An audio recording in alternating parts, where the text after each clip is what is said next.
Hər vaxtınız xeyir olsun dəyərli dinləyicilər, həmçinin izləyicilər. Mən Xanlar Media təqdimatında Gündəm Qarabağ verilişini dinləyirsiniz. Bizi həmçinin izləyə bilərsiniz sosial şəbəkələrdən, Facebookdan və YouTubedan CBC FM Azərbaycan yazmaqla Qarabağın ziyalı xanımlarından danışacağıq. Bugünkü mövzumuz isə Ağabəyim, Ağa Cavanşir olacaq və təbii ki, qonağımız etnoqraf Günay Çapayla. Hər vaxtınız xeyir, xoş gəlmisiniz. Salam, hər vaxtınız xeyir olsun, xoş gördük. Ağabəyim, Ağa Cavanşir. Biz hər dəfə danışanda, hər dəfə fərqli xanımlarımızı biz tanıdanda auditoriyaya həqiqətən də mən özüm də çox maraqlı faktlar öyrənirəm və Ağabəyim, Ağa Cavanşir haqqında da istəyərdik ki, o maraqlı detalları bizə deyəsiniz. Çox sağ olun. Qarabağın ziyalı xanımları doğrudan da çox olublar və onların haqqında elmi ədəbiyyatlarda məlumatlar da var, elə məlumatlar da var ki, onlar əfsanə formasında, rəvayət formasında yaddaşlarda qalıb və bu gün də o davam edir. O xanımlardan biri də Ağabəyim, Ağa Cavanşirdir ki, o İbrahim Xəlil xanın qızı olmuşdu, Qarabağ xanı. Həm biz onu şairə kimi, yaradıcı bir insan kimi tanıyırıq, həm də onun üzərinə tarixi bir missiya, diplomat missiyası düşmüşdü ki, o da onu yaşatmışdı, onu tariximizdə. Kim idi Ağabəyim, Ağa Cavanşir? O 1780-ci ildə Xan kəndində Xan bağında anadan olmuşdu. Yəni xanın ailəsində anadan olmuşdu. Elə ilk təhsilini sarayda şairlərdən, elm adamlarından almışdı. Xüsusilə onun ən dəyərli müəllimi xanın vəziri olan Molla Pənah Vaqif olmuşdur. İlk dərslərini ondan almışdır. Bundan başqa o dünyəvi elmlərə də yiyələnmiş, xarici dilləri öyrənmiş və fransız dilində sərbəst danışırdı. Lakin Ağabəyim Ağanın üzərinə düşən o missiya, hansı ki diplomatik baxımından Qarabağ xanlığının bəlkə köməyinə çatırdısa, ancaq onun üçün bir acılı həyat hekayəsinə çevrilmişdir. Çünki o həm çox gözəl, həm intellektual cəhətdən yüksək inkişaf eləmiş bir xanım olmasına baxmayaraq, belə bir xanım idi əslində. O nə demək istəyirdim? İbrahim Xəlil xan onu Qacar şahına ərə vermişdi. Bu əslində məcburi nikah olsa da Ağabəyim Ağa buna özü razılıq vermişdi. Çünki həmin ərəfədə Qarabağ xanlığı çətin günlər yaşayırdı. Niyə? 1797-ci ildə Ağa Məhəmməd Şah Qacar Şuşada qətlə yetirilmişdi və bu Qacarlarla Qarabağın münasibətlərinə təsir göstərirdi və yeni şah təyin olunan Fətəli Şah Qacar Qarabağ xanlığına səfir göndərən zaman onun qızını öz hərəminə istəmişdi. Bu vaxtı Gövhər Ağabəyim Ağanın, Gövhər Ağa da onun kiçik bacısı idi. O da çox məşhur xanım olmuşdu. Gələn dəfə onu danışacağıq. Ağabəyim Ağanın 17-18 yaşları var idi.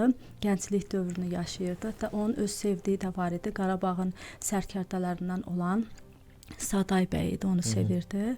Lakin o atasının yəni məsləhəti ilə, istəyi ilə bəli Fətəli Şaha ərə getməyə məcbur olur.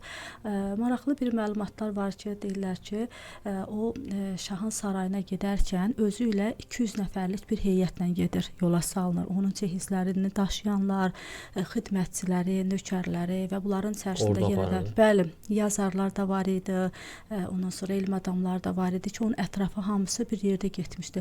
Bir də ki, onun qardaşı Əbülfət Ağanı da girov olaraq şahın sarayına göndərmişdilər. Çünki bir zəmanət istəyirdi də şah onlardan, Qarabağ xanlığından bir zəmanət olaraq və onlar bir yerdə getmişlər. Bizə gələn məlumatları təkcə Azərbaycan tarixçiləri tarixşünaslığında deyil, eyni zamanda İran tarixşünaslığından da bu məlumatları alırıq ki, Ağabəyim Ağa deyir, bu saraya çox belə hörmətlə, izzətlə gəlir. Həm özünün dediyim kimi təhsil səviyyəsindən fərqlənirdi, həm də öz gözəlliyindən. Hətta onunla bağlı dəyərli yazıçımız İlyas Əfəndiyevin Hökmdar və Qızı adlı bir bədii əsəri var ki, ona əsasən də film çəkilibdi 2008-ci ildə Hökmdarın Taleyi filmi. Burada da o əksini tapır. Fətəli Şah Ağabəyim ağa ilə rastlaşanda onun gözəlliyi qarşısında mat qalır. Lakin onun intellektinin qarşısında da belə bir maraqlı bir şey olur ki, yəni o ona heç vaxt toxunmur öz istəmədiyi halda.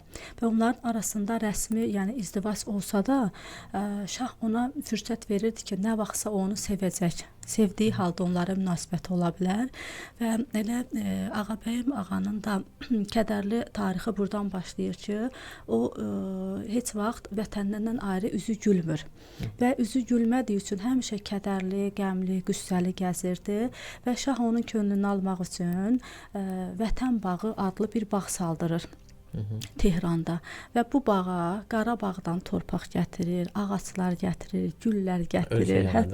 Hətta Qarabağda yəni yaşayan heyvanları belə gətirir bu bağa. Böyük bir bağ saldırır və düşünür ki, artıq bu dəfə Ağabəyim ağa üzü güləcək və bir gün sevinə-sevinə gəlir ki, indi artıq bunun könlünü ala biləcək. Yenə görür ki, xanım burada kədərli, qüssəli dayanıbdı. Soruşur ki, bəs yaxşı, indi nə istəyirsən? Sənin üçün bura vətənin bağını əkdim, bəli, dərdin nədir? O da orada bir gülü göstərir. Deyir ki, bax o gül necə ki boynu bükülü qaldı, vətəndən ayrı yetişmədi. Mən də o gül kimi heç vaxt vətənindən ayrı üzüm gülməyəcək. Həmin gül də bizim Şuşamız üçün simvolik gül olan xarı bülbüldür. Bəli, xarı bülbülün əfsanəsi də buradan gəlir deyilənlərə görə ki, yəni o Qarabağ zonasından başqa yerdə bitmir. Məhz o Tehranda o gül bitmədi. Bütün ağaclar, güllər yetişdi, amma xarı bülbül yetişmədi. Bununla bağlı bir şeir də var ki, onu deyirlər ki, Ağabəyim ağa yazmışdı. Vətən bağı al-əlvandır, yox üstündə xarı bülbül. Nədən hər yerin əlvandır, köksün altı sarı bülbül. Ki, bu da onun üzüntüsünü ifadə eləyirdi. İndi bizim xanəndələrimiz bu mahnını oxuyur. Bəli, bizim xanəndələrimizin oxuduğu mahnılardan biri də Qarabağ şikəstəsində səsləndirilən bayatıdır ki, həmin onun da Ağabəyim ağanın yazdığını deyirlər. Ümumiyyətlə, o Tuti ləqəbi ilə şeirlər yazırdı. Onu fars mənbələrində biz axtaranda Ağabəyim ağa yox, Tuti xanım adı ilə, çünki bəli o adla o şeirlər yazırdı. O şeirlərdən biri də budur ki, mən aşiqəm Qarabağ, Şəki Şirvan Qarabağ, Tehran cənnətə dönsə, bəli, yaddan çıxmaz Qarabağ. Bu da yəni oradan görünür ki, şah onun üçün nə qədər naz-nemətlər yaratsa da, yenə də Qarabağdan ayrı yaşaya bilmir. Və onların heç vaxt övladı olmamışdır, yəni çünki bu nikah həqiqiləşməmişdir, simvolik idi. Lakin o orada ömrünün sonuna kimi Tehranda yaşadı və Qum şəhərində dəfn olunubdu. Qəbri hazırda oradadır. Niyə bəs sonuna kimi orada qaldı? Çünki o vətəninin diplomatik missiyasını burada həyata keçirirdi. Qarabağın qorunması, ondan sonra Qarabağdan gələn adamların hansı ki artıq burada Rusiya tərəfindən işğal olundu Qarabağ, oradan pənah aparıb Qacarlara gedən insanların burada yer-yurt olunması, taleyi ilə bağlı çox işlər görmüşdü. Şah ona Qum şəhərinin böyük bir vəqfiyyəsini ona vermişdi və buradan aldığı gəlirlə məscidlər, mədrəsələr tikmiş, böyük xeyriyyə işləri həyata keçirmişdi. Bir də ki, onun fransız dilini bilməsi də, həm də dedik ki, onun savadının olması da hərəmxanada ona üstünlük qazandırmışdı. Şah ona o qədər dəyər verirdi ki, hərəmxananın birinci xanımı hesab olunurdu o və şahın qəbuluna gələn, onunla görüşlə gələn rəsmi görüşlərdə, ziyafətlərdə, məsələn, səfirlərin özləri və həyat yoldaşları gələndə, ya dövlət başçıları, nümayəndələri gələndə Ağabəyim ağa da orada iştirak eləyirdi və onun Napoleon Bonapartın həyat yoldaşından görüşməsi ilə bağlı da bəli məlumatlar var. Hətta onun o sonradan məktublaşmalarından bağlı da, hansı ki fransız dilində yazırdı.